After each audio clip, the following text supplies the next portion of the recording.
સાવલીનગરમાં ભાજપના સાંસદના ઉમેદવારની સભા યોજાઈ। ડોક્ટર હેમાંગ જોશીના ચૂંટણી પ્રચાર અર્થે સભાનું આયોજન કરવામાં આવ્યું। જિલ્લાના સંગઠનના વિવિધ હોદ્દેદારો હાજર રહ્યા। કેતન ઇનામદાર, સાંસદ રંજનબેન ભટ્ટ હાજર રહ્યા। નગરજનોએ પ્રચંડ બહુમતીથી જીતાડવાનું આશ્વાસન આપ્યું। ઔદ્યોગિક વસાહતો સ્થાપવાનો શ્રેય મોદી સરકારને આપ્યો।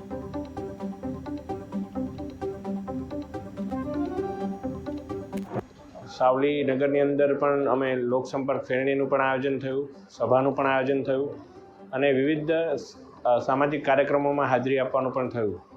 આજે એક સભાનું આયોજન સાવલી નગરના વિસ્તારની અંદર કરવામાં આવ્યું છે અને ખૂબ મોટી સંખ્યામાં સાવલી નગરના તમામ કાર્યકર્તાઓ, શુભેચ્છકો, મતદારો અમારા વડોદરાના લોકપ્રિય સાંસદ શ્રીમતી રંજનબેન ભટ્ટજી, આપણા સાવલી વિધાનસભાના ધારાસભ્ય શ્રી કેતનભાઈ ઇનામદાર અને સર્વે હોદ્દેદારોને મળી અને એક સાથે આદરણીય મોદીજીના વિકસિત ભારતના સંકલ્પને અમે આગળ લઈ જવાના છે અને સાવલીની અંદરથી ખૂબ મોટી જંગી લીડથી વડોદરાનું કમળ દિલ્હી ખાતે પહોંચવાનું છે। આદરણીય સાંસદશ્રી અને તમામ કાર્યકર્તાઓ સાથે મળી અને હંમેશા વડોદરા તો મોદી સાહેબનું પોતાનું એક પોતીકું વિસ્તાર રહ્યો છે।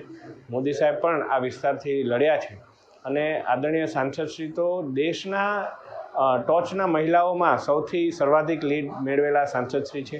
એટલે સર્વે કાર્યકર્તાઓની મદદથી સાથે મળી અને અમે ખૂબ મજબૂત કમળ દિલ્હી ખાતે પહોંચાડવાનો પ્રયત્ન કરીશું।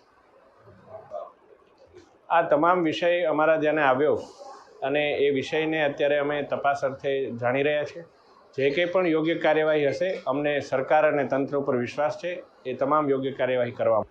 હું આ બાબતથી થોડું મારો ઓપિનિયન જુદો છે।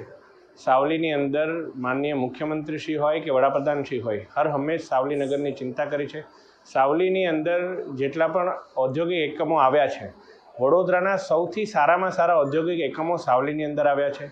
સૌથી વધારે વડોદરામાં રોજગારી મળી હોય તો એ સાવલી જીઆઈડીસીના માધ્યમથી સાવલી ડેસરના યુવાનોને મળી છે અને આપણા ધારાસભ્ય શ્રી કેતનભાઈ, અમારા માતૃત્વ સાંસદ શ્રી રંજનબેન અને સર્વેના પ્રયાસથી મળી છે।